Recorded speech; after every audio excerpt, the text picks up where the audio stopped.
सगळ्यांना आपलं आपलं प्रतिनिधित्व करण्याची संधी द्यायची असते आणि ती घटनेचे शिल्पकार डॉक्टर बाबासाहेब आंबेडकरांनी आपल्याला दिलेली आहे.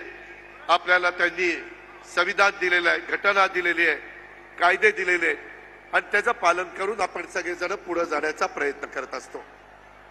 पण हे सगळं करत असताना काही मधल्या काळामध्ये राजकीय घडामोडी घडल्या. त्या खोलामध्ये मी जात नाही, कारण मी जनसन्मान यात्रेची सुरुवात करत असतानाच माझ्या मनाशी पक्क ठरवलेलं आहे की कुणावर टीका टिप्पणी करायची नाही. आपण केलेलं काम, माझ्या गोरगरीब जनतेला गरिबीतनं बाहेर काढण्याच्या करता आम्ही दिलेल्या योजना, आम्ही त्याच्यामध्ये केलेला विकास, आज देखील मी अनेक जिल्ह्यामध्ये अनेक तालुक्यामध्ये जाऊन आलो. इथं प्रांताध्यक्ष विदर्भाच्या दौऱ्यावर नव्हते, नाहीतर बाकीच्या सगळ्या ठिकाणी माझ्या बरोबर होते. तुम्हाला आश्चर्य वाटेल, परंतु बऱ्याचदा बारकाईनं माहिती नसते. आणि आजपर्यंत गेल्या 5 वर्षात आपण 4 वर्ष सत्तेवर होतो, 1 वर्ष करोनामध्ये गेलं, 1 वर्ष सत्तेवर नव्हतो. तरी देखील बारामती तालुक्यामध्ये, माझ्या जिरायत बागायती भागामध्ये काय करता येईल, माझे कोल्हापूर टाईप बंधाऱ्याला काय करावं लागेल, माझ्या करा नदीच्या बंधाऱ्याला बॅरेजेसमध्ये कसं रूपांतर करायचं, माझी जनाई सिरसाई ह्याच्यामध्ये काय सुधारणा केल्यानंतर सगळ्यांचं समाधान होईल. हेड पासून टेल पर्यंत पुरंदर उपसा सिंचन योजनेमध्ये काय केलं गेलं पाहिजे, तिथं काय खर्च केला गेला पाहिजे. अजूनही काही भाग माझ्या तालुक्यातला राहिलेला आहे आणि तो माझ्या नीरा करा उपसा सिंचन योजनेच्या द्वारे कसा मला बागायत करता येईल याबद्दलचा माझा सतत प्रयत्न चाललेला आहे.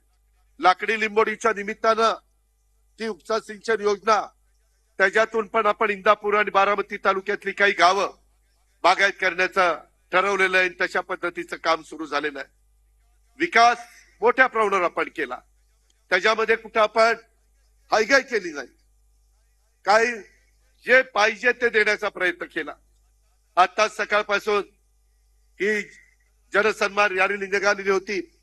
काय उत्साह महिलांच्या मध्ये मी बघत होतो, तरुणांच्या मध्ये, तरुणींच्या मध्ये, व्यापाऱ्यांच्या मध्ये, माझ्या बारामतीकरांच्या मध्ये, माझ्या ग्रामीण भागातून आलेल्या माझ्या सहकाऱ्यांच्या मध्ये प्रत्येक जण हातात हात देण्याचा प्रयत्न करत होता. माझ्या माय माऊली राखी बांधण्याचा प्रयत्न करत होता, भावाच्या नात्याने माझ्या जवळ येत होत्या. या पद्धतीनं हे सगळं काम माझं चाललेलं होतं. मी पण अचंबित झालो. सकाळी पाऊस नव्हता, सुरुवात केली, नंतर पाऊस कधी मधीच यायचा कधी जायचा कळलंच नाही. एवढा तुमचा उत्साह, मोटरसायकलवर आमची सगळी सहकारी, त्याच्यामध्ये त्यांचाही उत्साह.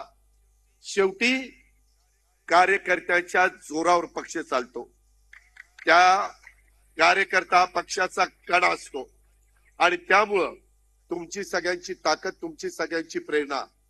बसेसमधनं माझ्या माय माऊली येत होत्या, हात करत होत्या, मलाही उशीर होत होता.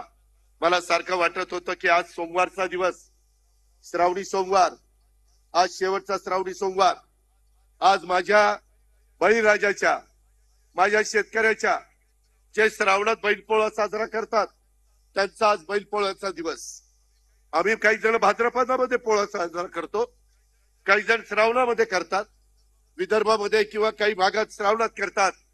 मी या श्रावणातल्या बैलपोळ्याच्या निमित्तानं तमाम माझ्या बळीराजाला, तमाम माझ्या शेतकऱ्यांना बैलपोळ्याच्या हार्दिक शुभेच्छा देतो.